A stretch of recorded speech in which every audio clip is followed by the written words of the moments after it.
Reserve bank की सख्ती के बाद फिनटेक कंपनी पेटीएम की मुश्किलें बढ़ती ही जा रही हैं। मुश्किलों से बाहर निकलने के लिए कंपनी तमाम प्रयास भी कर रही है। रिपोर्ट में सूत्रों के हवाले से यह भी कहा गया कि पेटीएम अपना वॉलेट कारोबार बेच सकती है। इसके लिए जियो फाइनेंशियल सर्विसेज और एचडीएफसी बैंक के साथ बातचीत भी चल रही है। रिपोर्ट में इस तरह की बातें कही गई कि जियो की तरफ से पेटीएम बैंक को खरीदने का ऑफर दिया जा सकता है। उधर पेटीएम के पूरे घटनाक्रम पर राजस्व सचिव की तरफ से कहा गया कि कंपनी में अगर पैसों की हेराफेरी का शक होता है तो प्रवर्तन निदेशालय को जांच का जिम्मा सौंपा जाएगा। उन्होंने ये भी कहा, मनी लॉन्ड्रिंग और बेटिंग के आरोप लगने के बाद प्रवर्तन निदेशालय 2021 से पेटीएम की जांच पहले ही कर रहा है। इस बीच पिछले हफ्ते जब शेयर बाजार में पेटीएम के शेयर में भारी गिरावट आई थी तब मॉर्गन स्टैनले ने इसमें 0.8% हिस्सेदारी खरीदी थी, लेकिन इस डील के बाद भी शेयर बाजार में कंपनी का शेयर लगातार टूट रहा है। सोमवार को फिर से 10% का निचला सर्किट लगा है। सर, पेटीएम के वॉलेट बिकने की खबरें तक तो आ गई हैं। कौन बेच सकता है, कितना बड़ा बिजनेस है, कैसे देख रहे हैं इसे आप? विपुल, पेटीएम को लेकर हम लगातार मनी सेंट्रल में आपको हर महत्वपूर्ण खबर को समय से पहले और सबसे पहले बता रहे हैं कि परिस्थितियां क्या बनने वाली हैं। और शनिवार को याद होगा, हमने इस एपिसोड में कहा था कि पेटीएम का आगे क्या होगा और पेटीएम का भविष्य और कारोबार खतरे में है।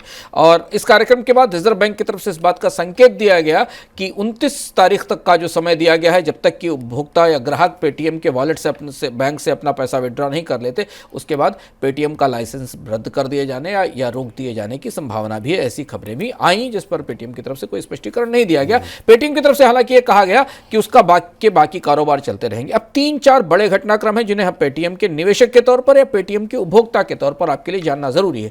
पहली चीज है कि दिलचस्प खबर आई पिछले हफ्ते मॉर्गन स्टैनले की तरफ से पेटीएम में निवेश की। शेयर बाजार की भाषा में इसको बॉटम फिशिंग कहते हैं। क्योंकि बाजार बुरी तरह टूटा हुआ था तो इस बात की संभावना थी कि मॉर्गन स्टैनले को लग रहा था कि जब भी बाजार में थोड़ी ऊंचाई आएगी इसे खरीदा जा सकता है। हालांकि उस बॉटम फिशिंग का भी बाजार में कंपनी के स्टॉक के सेंटीमेंट पर कोई असर नहीं हुआ। सोमवार को बाजार खुलते ही पेटीएम फिर लोअर सर्किट पर जाके लगा और उसे 10% की उसमें गिरावट दिखाई दी। हम आपको लगातार बजट के दिनों से बता रहे हैं कि पेटीएम के स्टॉक में अभी बिकवाली के दबाव लंबे समय तक रहेंगे।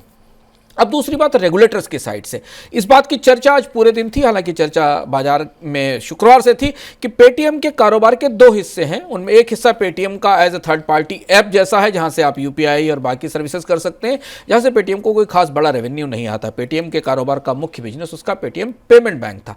और पेमेंट बैंक बंद हो जाने के बाद, रिजर्व बैंक की तरफ से लाइसेंस रद्द कर दिए जाने की संकेतों के बाद, पेटीएम का जो सबसे महत्वपूर्ण कारोबार है वो पेटीएम का वॉलेट है। क्योंकि पेटीएम का वॉलेट के सबसे बड़े मोबाइल वॉलेट्स में से है और अब पेटीएम को बेल आउट के लिए इसे बेचने की जरूरत पड़ रही है। करीब जो आंकड़े हमारे पास हैं, जो दिसंबर का रिजर्व बैंक का डेटा है उस हिसाब से पेटीएम वॉलेट में विपुल 24 मिलियन ट्रांजैक्शंस हुए हैं और जो 8,000 करोड़ के आसपास के सर्विसेज और प्रोडक्ट्स का परचेज पेटीएम वॉलेट के जरिए किया है। हम 1 मिनट आपको समझाते हैं कि पेटीएम वॉलेट के पीछे काम कैसे करता है। पेटीएम वॉलेट अगर आपने इस्तेमाल किया है तो वो पेटीएम बैंक के साथ जुड़ा हुआ है। यानी अगर आपने अपने किसी अकाउंट से कोई पैसा अपने वॉलेट में ट्रांसफर किया है तो परोक्ष रूप से वो पेटीएम बैंक के पास रहता था और उस वॉलेट के जरिए ट्रांजैक्शन किए जाते थे।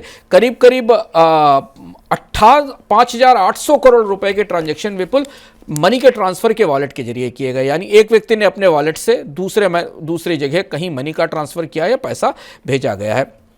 330 मिलियन वॉलेट अकाउंट हैं पेटीएम के पास। अब पेटीएम के वॉलेट में के कारोबार को बिकने की संभावना बनती दिखाई दे रही है। 2 बड़े ग्राहक सामने बाजार में है। इस बात के संकेत बाजार को मिल रहे हैं कि एचडीएफसी बैंक और एक जियो फाइनेंशियल बैंक।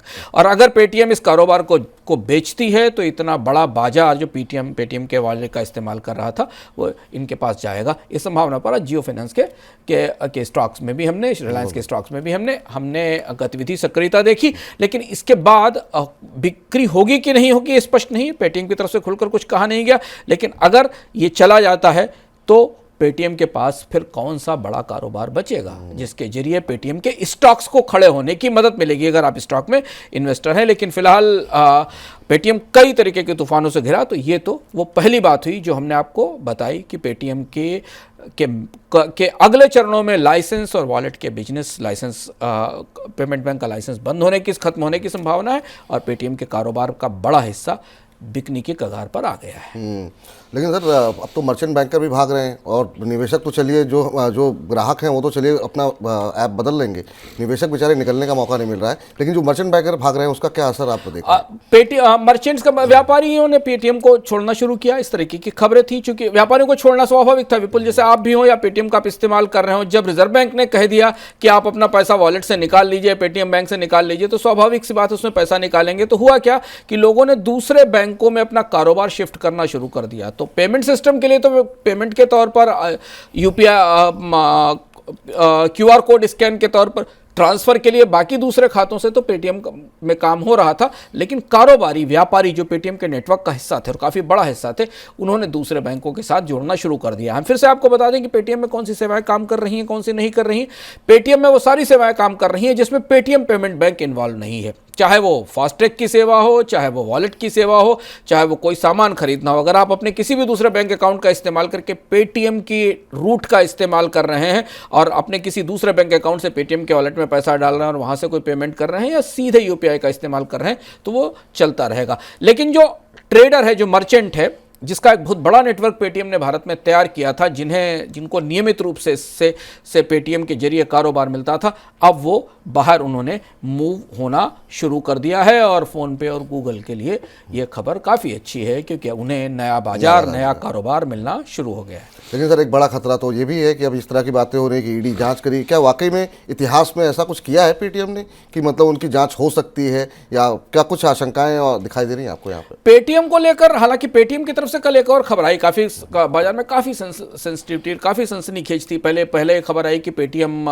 की ईडी की जांच शुरू हो रही है, लेकिन उससे इनकार किया गया पेटीएम की तरफ से। पर ऐसा माना जा रहा है कि बेटिंग ऐप के मामले में पेटीएम ऐप के इस्तेमाल को लेकर भारत में जो जीएसटी इंटेलिजेंस है और ईडी है उसने पेटीएम के मामलों की पूछताछ शुरू की। हालांकि स्थिति इस मामले में अभी पूरी तरह पेटीएम की तरफ से स्पष्ट नहीं की गई है।